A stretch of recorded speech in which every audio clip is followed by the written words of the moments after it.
बिस्मिल्लाहिर्रहमानिर्रहीम। Dear students, आज हम डिस्कस करेंगे naturalism in ST college. Dear students, question को डिटेल से डिस्कस करने से पहले आइए मेन पॉइंट्स को डिस्कस कर लेते हैं। Points to remember: number 1 introduction, number 2 keen lover of nature, फितरत से गहरी मोहब्बत करने वाला, नंबर 3 अ रोमांटिक पोएट, एक रोमानवी शायर, number 4 treatment of nature is influenced by Wordsworth, फितरत से सलूक इज इन्फ्लुएंस्ड मुतासर होता है बाय वर्ड्सवर्थ की तरफ से, नंबर 5 चेंज इन आइडियाज, तसव्वुरात या ख्यालात में तब्दीली, नंबर 6 यूज ऑफ कलर्स, रंगों का इस्तेमाल, नंबर 7 टच ऑफ सुपरनेचुरल, माफूकुल फितरत का टच यानी लम्स, नंबर 8 कंक्लूजन, अंजाम या इख्तिताम। डियर स्टूडेंट्स, आइए अब क्वेश्चन को डिटेल से डिस्कस करते हैं। नेचुरलिज्म, फितरत पसंदी। Like other romantic poets, Coleridge is a कीन लवर ऑफ नेचर। दूसरे रोमानवी शायरों की तरह कॉलरिज फितरत से, कुदरत से गहरी मोहब्बत करने वाला है। And gives many nature pictures, और बहुत सी फितरत की तस्वीरें देता है। फॉर इंस्टेंस, मिसाल के तौर पर, the ancient mariner is full of beautiful image of nature. कदीम मलाह is full of beautiful image of nature, फितरत की खूबसूरत तस्वीर से भरी हुई है। No phrase of landscape and the skyscape has been left untouched. No phrase, कोई जुमला, ऑफ लैंडस्केप, कुदरती मंजर का, एंड द स्काईस्केप, और फलकी मंजर का, हैज बीन लेफ्ट अनटच्ड, छुए बगैर नहीं रहा।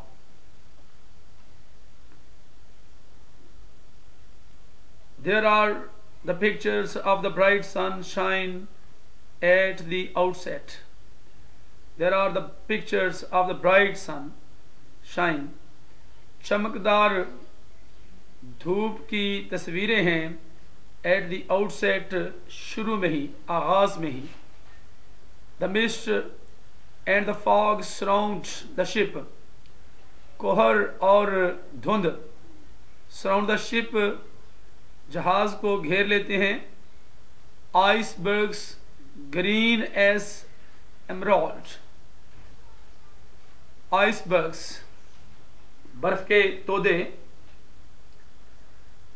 ग्रीन एज एमराल्ड जमर्द की तरह सबस।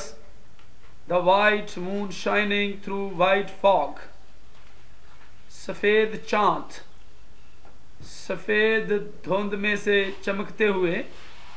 द ब्रॉड ब्राइट सन, वसी चमकदार सूरज। Resting upon the western waves, मगरबी लहरों पर आराम करते हुए। The stars rushing out immediately after sunset, the stars rushing out, सितारे तेजी से निकलते हुए। इमीडिएटली, फौरी तौर पर। आफ्टर सनसेट, सूरज गुरूब होने के बाद, एटसेट्रा वगैरह वगैरह। बिसाइड्स दीज कन्विंसिंग पिक्चर्स, इन कायल करने वाली तस्वीरों के अलावा, Coleridge also gives some unusual and uncommon aspects of nature. Coleridge कुछ गैर मामूली और अनोखे पहलू ऑफ नेचर, कुदरत के अनोखे पहलू भी देता है। Like hot and copper sky, जैसा कि गर्म और तांबे की तरह आसमान। द ब्लडी नून टाइम, खूनी दोपहर का वक़्त। The ocean water rotting, समंदर का पानी गलते सड़ते हुए. The water seeming to burn green and blue. The water seeming to burn, पानी दहकता हुआ सबज और नीले रंग में, एंड वाइट और सफेद रंग में, एट नाइट टाइम, रात के वक़्त. Coleridge is a romantic poet. Coleridge एक रोमानवी शायर है. For his poetry is pervaded by the romantic tendency, क्योंकि उसकी शायरी रोमानवी रुझान से फैली हुई है. ऑफ द रोमांटिक मूवमेंट, रोमानवी तहरीक की. सिंस हिज चाइल्डहुड, उसके बचपन से लेकर. Coleridge was an indolent person. Coleridge एक काहिल या सुस्त शख्स था. एंड अ ड्रीमर, और ख्वाब देखने वाला था. His dreaming quality is prominent in his poetry. उसकी ख्वाब देखने की खूबी उसकी शायरी में नुमायां है. His supernaturalism is the outcome of his dream quality. उसकी मफूकुल फितरी is the outcome of his dream quality, उसके ख्वाब की खूबी का नतीजा है. He gives his supernatural an air of natural. वो अपने मफूकुल फितरत को कुदरती या फितरी अंदाज देता है. While living in the city, शहर में रहते हुए. Coleridge did not have as great affinities with nature as Wordsworth had in the Lake District. Coleridge इतने बड़े तल्लुकात नहीं रखता था विद नेचर, फितरत से, जितने के वर्ड्सवर्थ लेक डिस्ट्रिक्ट में रखता था. However, later, under the influence of Wordsworth, हम बाद में वर्ड्सवर्थ के असर के तहत Coleridge's attitude towards nature underwent a revolutionary change. Coleridge का रवैया towards nature, फितरत की तरफ, underwent a revolutionary change, एक इनकलाबी तब्दीली में से गुजरा. In the beginning, शुरू में, his attitude was exactly that of Wordsworth. उसका रवैया बिल्कुल वर्ड्सवर्थ के रवैये जैसा था. The physical appreciation of nature, जिस्मानी दात of nature, फितरत की. But gradually, Wordsworthian attitude toward nature culminated in the spiritualistic and mystical glorification of nature. But gradually Wordsworthian attitude, लेकिन रफ्ता रफ्ता वर्ड्सवर्थ का रवैया toward nature, फितरत की तरफ, culminated in the spiritualistic and mystical glorification of nature. Culminated, अरूज पर चला गया. In the spiritualistic, रूहानी और बातनी अजमत ऑफ नेचर, फितरत की रूहानी और बातनी अजमत में अरूज पर चला गया. He discovered that the soul of God glorifies all the natural objects. उसने दरियाफ्त किया कि गॉड की रूह glorifies all the natural objects, तमाम कुदरती चीज़ों को असमत बख्शती है. Following Wordsworth, Coleridge too found out a spirit and a divine intelligence in nature. Following Wordsworth की पैरवी करते हुए Coleridge ने भी found out a spirit, एक जज्बा पाया, and a divine intelligence और अलहामी जहानत in nature फितरत में. His nature description was physical, mystical, spiritual, pantheistic, etc.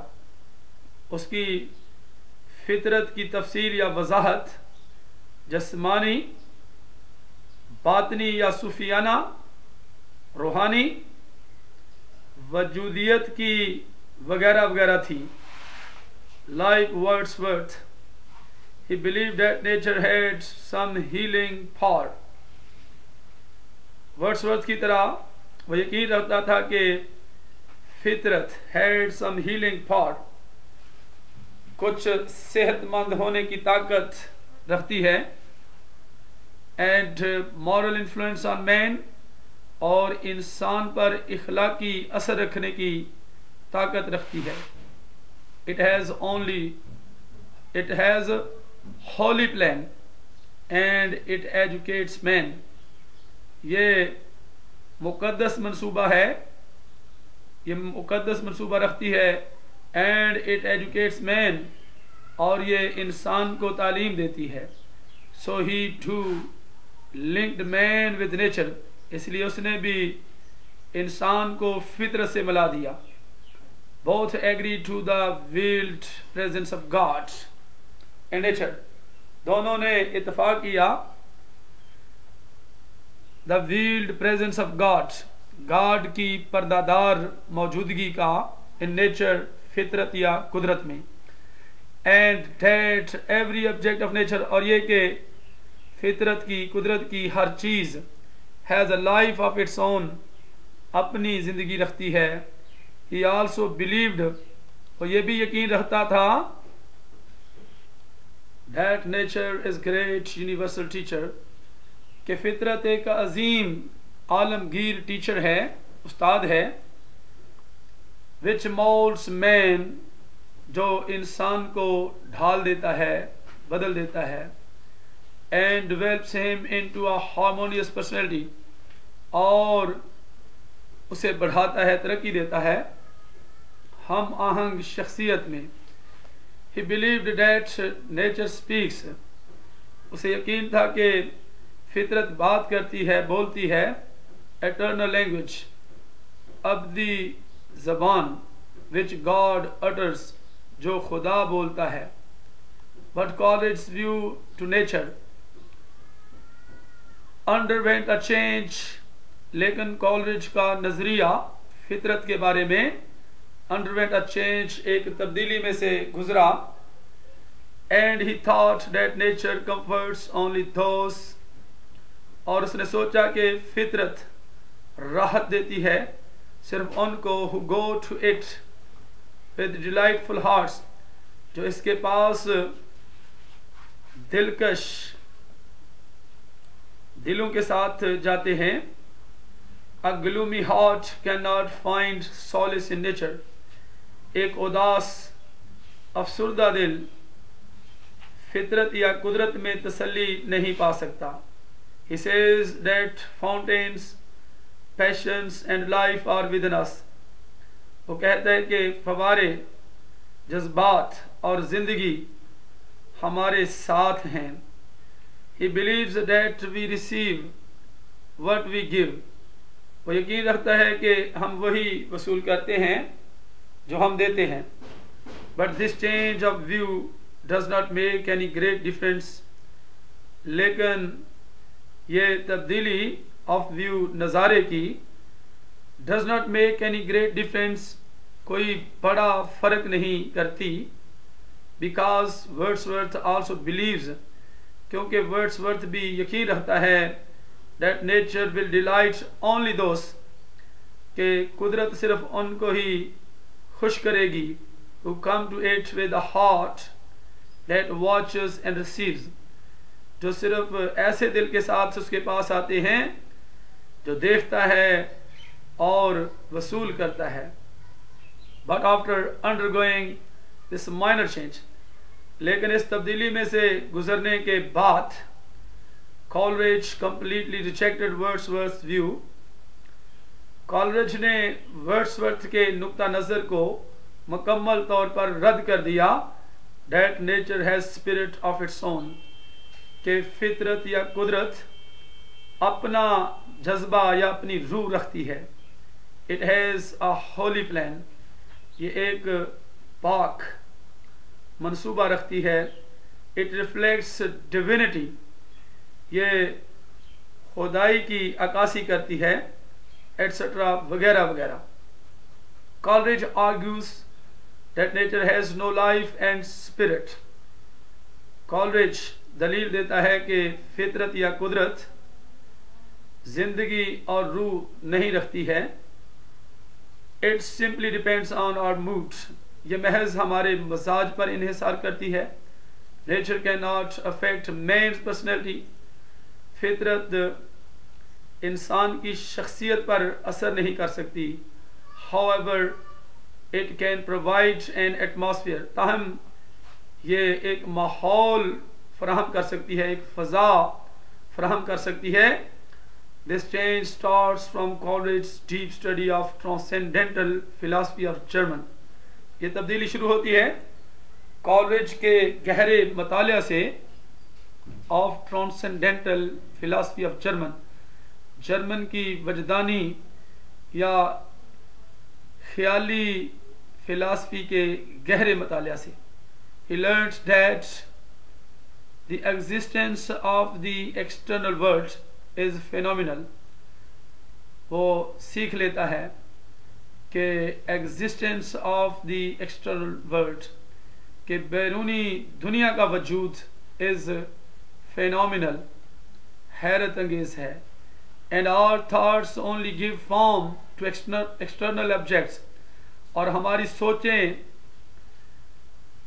give form शक्ल देती हैं, सिर्फ शक्ल देती हैं external objects, बैरूनी अशिया को. Nature lives within us, कुदरत फितरत हमारे साथ रहती है. If we are happy from inside, अगर हम अंदर से खुश हैं, it would add to our joy, तो ये हमारी खुशी में अजाफा करेगी. Whereas जबकि if we are torn from inside, अगर हम अंदर से टूटे हुए हैं, we can't win joy from external objects, तो हम बैरूनी अशिया से खुशी हासिल नहीं कर सकते. Nature can not operate on man. Nature cannot operate on man. फितरत इंसान पर अमल नहीं कर सकती, फितरत इंसान को नहीं चला सकती. इंडिपेंडेंट ऑफ हिज पर्सनैलिटी, आज़ाद उसकी शख्सियत से आज़ाद नहीं चला सकती. So despite the change in his attitude, इसलिए अपने रवैये में तब्दीली के बावजूद Coleridge is great poet of nature. Coleridge nature का, फितरत का अजीम शायर है. His nature description is so delicate, उसकी फितरत की तफसील या वजाहत इतनी नाजुक है, which no other poet except Keats is able to give, जो नो अदर पोएट, कोई दूसरा शायर इस बात के काबिल नहीं है सवाए कीट्स के. It also has clarity and lucidity, ये सफाई और वजाहत बयान रखती है. He gives a minute description of the mariner, वो मला की बारीक वजाहत देता है, तफसील देता है. हिज स्किनी हैंड्स, ग्लिटरिंग आई, ग्रे बियर्ड एट्सेट्रा, उसके दुबले पतले हाथ, चमकती हुई आंखें, सरमई दाढ़ी वगैरह वगैरह. Coleridge applies fascinating colours, Coleridge दिलकश रंगों को इस्तेमाल करता है. Which make his nature description alluring, जो उसकी फितरत की वजाहत को, तफसील को दिल फरेब बना देते हैं. In the ancient mariner, ancient mariner में he talks about the sea water burning, वो समंदर के पानी के बारे में बात करता है, बर्निंग, दहकते हुए, green and blue and white, सब्ज और नीला और सफ़ेद, लाइक विचेस ऑयल, जादूगर के तेल की तरह। Though his nature description is supernatural, अगरचे उसकी फितरत की वजाहत माफूकुल फितरत है, yet it is never remote, अलबत्ता ये कभी भी दूर नहीं, as to be away from human life, इंसानी जिंदगी से दूर होने के लिए। The landscapes have been painted against human atmosphere, the landscapes कुदरती मनाजर हैव बीन पेंटेड, पेंट किए गए हैं, अगेंस्ट ह्यूमन एटमॉस्फेयर, इंसानी माहौल के खिलाफ। इन Kubla Khan while describing the sunny player dome, कुबला Khan में रोशन खुशी के गुंबद को बयान करते हुए ही वो टॉक्स बात करता है अबाउट डैमसल, लड़की के बारे में, playing there on the dulcimer, वहां डुल्सिमर बजाते हुए, and singing of Mount Abora, और माउंट अबोरा के बारे में गाते हुए। The touch of supernatural also makes his nature description captivating, the touch of supernatural, माफूकुल फितरत की लमस, also makes his nature description, उसकी फितरत की तफसील को, वजाहत को दिल फरेब बना देती है, दिल फरेब बना देता है। While describing the sacred river, जबकि मुकद्दस दरिया को बयान करते हुए, इन कुबला खान में he talks about ancestral voice, वो आबाई आवाज के बारे में बात करते हैं। Heard by Kubla Khan, heard by Kubla से सुनी गई। प्रोफेसाइंग वॉर, जंग की पेशगोई करते हुए। Coleridge love for nature is universal, फितरत से, कुदरत से कॉलरेज की मोहब्बत आलमगीर है। ही एप्रिशिएट्स नेचर, वो फितरत या कुदरत को दाद देता है। Whenever he finds it, जब कभी वो इसे पा लेता है। He paints all the objects of nature, वो फितरत की तमाम अशिया को पेंट करता है। His nature description also has a variety, उसकी फितरत की वजाहत, तफसील। Also has a variety, फ़र्क भी रखती है।